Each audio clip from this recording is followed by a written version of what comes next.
estão vivos aí, particularmente pela Helena Inês.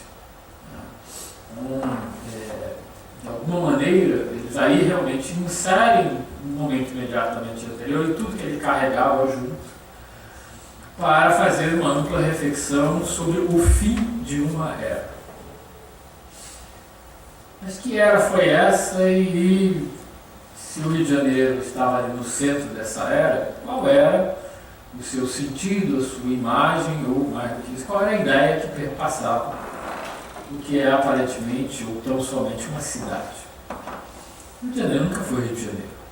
Vamos dizer, do Ricardo Pretes, eu assisti esses filmes originalmente em Fortaleza, em debate, e o Ricardo disse uma coisa muito engraçada, né? Naquelas discussões atuais do cinema brasileiro e tal, que quando você fala do Rio de Janeiro, o cinema do Rio de Janeiro é cinema brasileiro. Quando você fala de Recife é cinema pernambucano. Ou quando você fala de Fortaleza é cinema cearense. E para resumir essa estranha categorização, o Ricardo disse, não, mas você fala de Recife, de Natal, de Fortaleza, é Nordeste. Não há diferença nenhuma entre essa cidade e muitas outras cidades do Nordeste para o imaginário do país. E aqui no Nordeste. Quando você fala de São Paulo, você fala de São Paulo. E em São Paulo não existe o resto. É só São Paulo. E quando você fala de Rio de Janeiro, não existe Rio de Janeiro. É Brasil. E ele tem razão. Não só por uma coisa que eu vivo muito, né? A expressão cinema brasileiro cola muito no cinema feito na cidade do Rio de Janeiro. Enquanto que para os outros lugares, a gente fala em ciclo regional, cinema pernambucano, cinema de Brasília, não é aparentemente cinema brasileiro, é um cinema mais localizado, meramente regional. E por outro lado, quando a gente está aqui, é sempre cinema brasileiro. Ou é sempre, mais do que cinema, Brasil.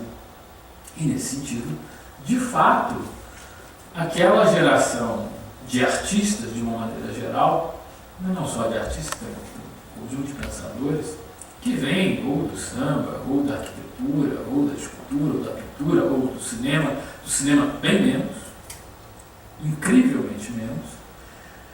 De fato, eles têm um projeto que é um projeto da nação brasileira. Essa arquitetura que culmina lá em Brasília é a expressão máxima desse projeto que visa ali não construir uma identidade carioca. Aqui, eventualmente, isso possa ser mencionado em relação, por exemplo, às criações que estão ali na casa ou à própria casa.